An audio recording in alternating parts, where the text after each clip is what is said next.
Hey you guys, welcome back to my channel. If you're new, then welcome to my channel. Um, as you read in the title, I'm going to be doing a review on Tyler the Creator's newest album, Scum Flower Boy, which is why I'm around all these beautiful flowers.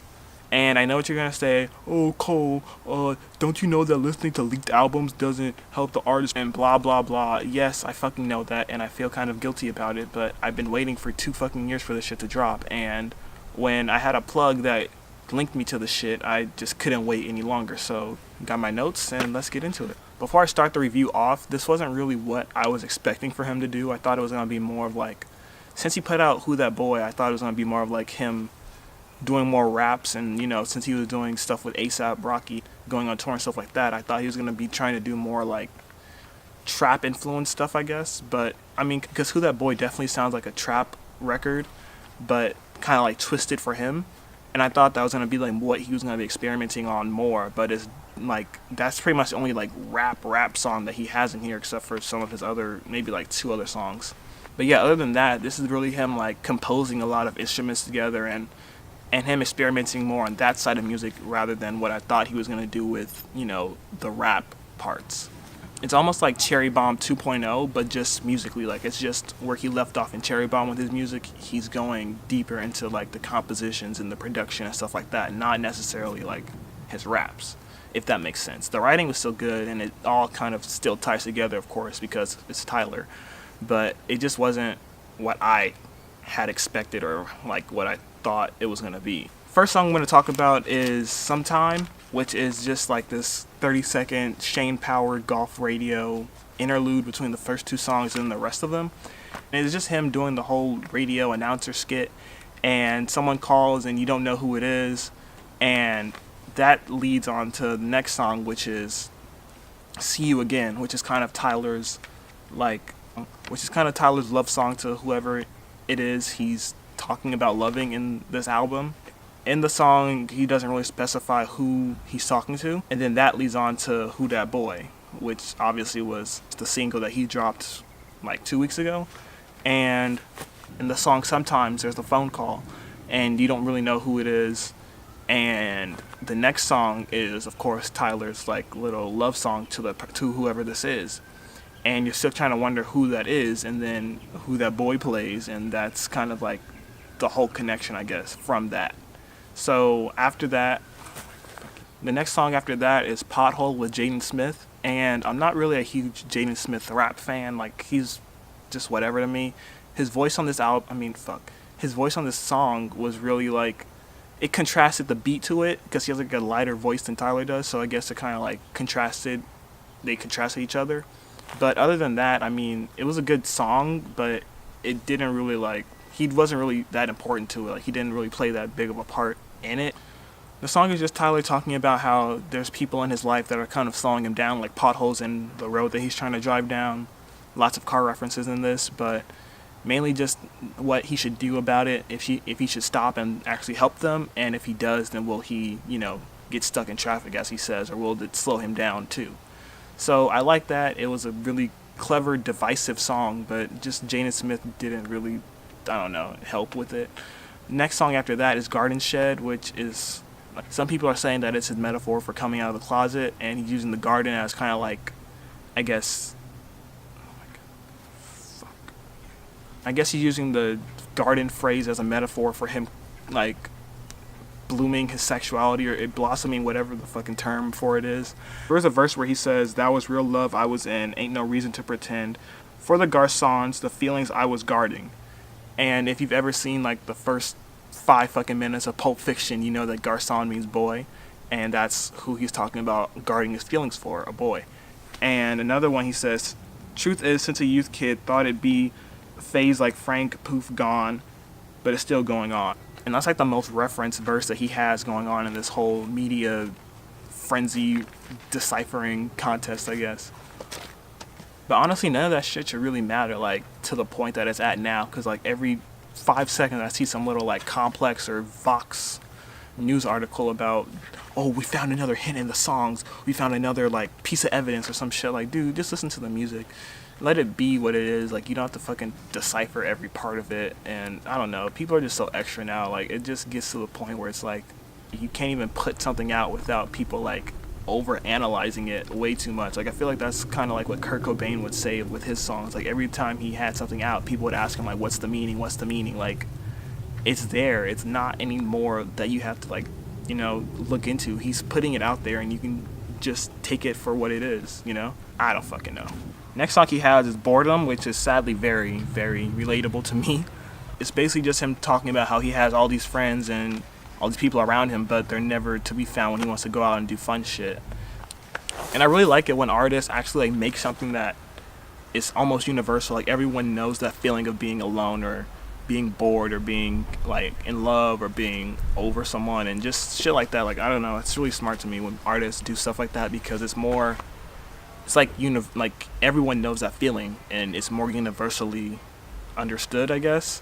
So yeah, that was a really interesting song. But I mean, everything Tyler does basically has like a feeling behind it, like, and because like Goblin was like his teenage angst kind of feeling, and then Wolf was like his like it's kind of like that, but like his exile kind of you're an outsider feeling, and then Cherry Bomb was his like not look at me, but like I'm doing this cool shit, you can do this shit too, like his kind of uplifting kind of thing. And then this one is just him being himself basically, and that's something that I feel like he wants more people to do, is just be themselves, because today like we have so many like just fakes, like so many people who just don't like be themselves, and I kind of understand that where he's kind of going with this. The next one is probably my favorite off the album, Ain't Got Time, and it's probably like the best, like, and he uses this really sick like Eastern Ravi Shankar kind of sitar like background sound to it. If you don't know who Ravi Shankar is, then you should definitely listen to him. He's this really good Indian musician. It's so fucking tight.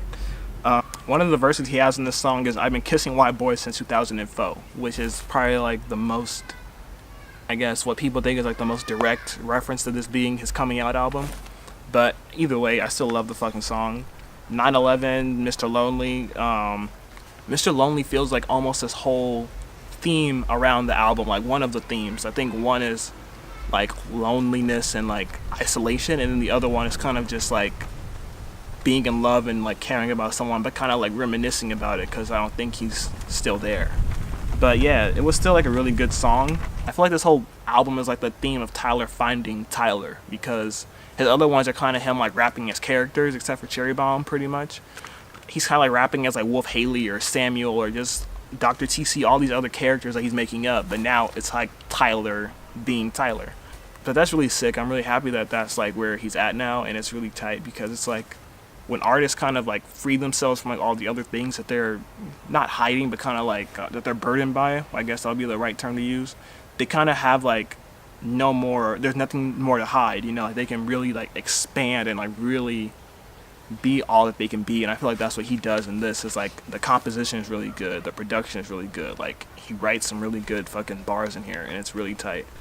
Next song is Dropping Seeds, which I really like this song, but I was so mad that it's only like 55 seconds of Lil Wayne talking about seeds and sperm and shit like that, and then the rest is just Tyler kind of like saying some shit, and then it's over. It's like a minute of just what the fuck. Like it makes you want more of it, but it's like, dude, like, but the beat was really interesting, and it makes you just want to hear more, and it's like, what the fuck. Like, it cuts off at like 55 seconds, and I was so mad, but it was like such a good song, you kind of like forgive him for it. What's next?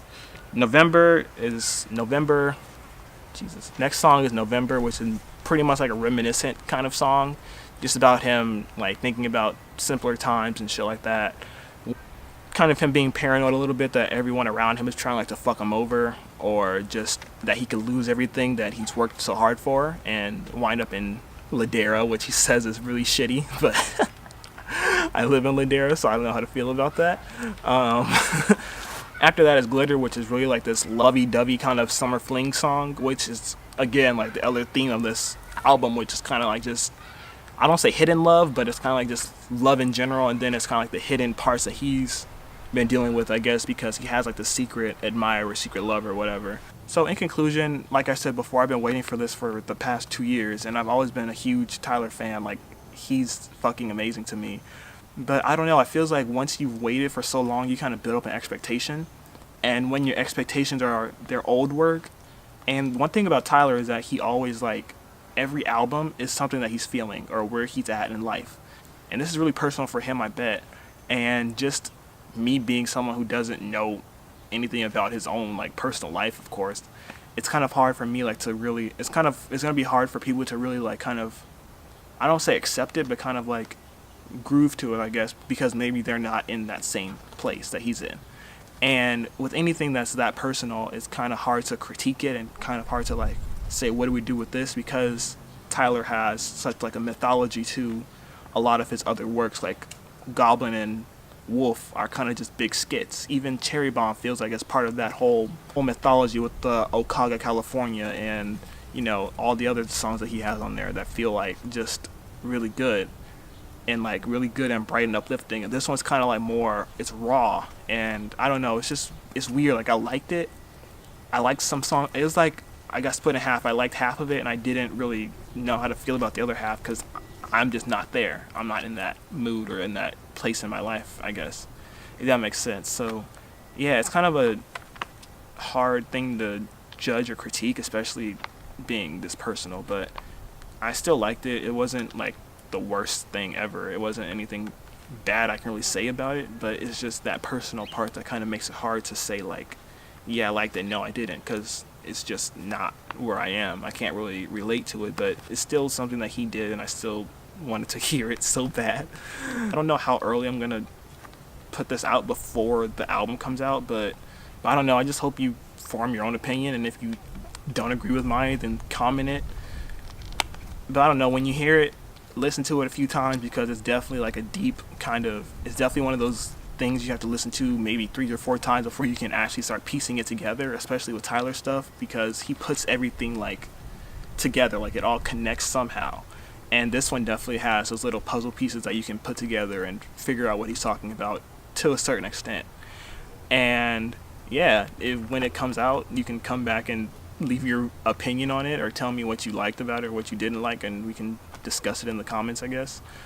Even if it's not him like fully coming out, or if it is, either one, it doesn't really matter to me. I hope it inspires people to actually like, you know, take charge and like explore their sexuality and stuff like that, because I feel like him not being like the cliche gay guy, I guess, can make that kind of a statement. Then a lot more people will feel comfortable with who they are, and I hope that like translates to a lot of people and makes them feel more comfortable, because I don't know, that's just something that no one should have to feel ashamed of or feel like I can't be myself or they can't, you know, just be them.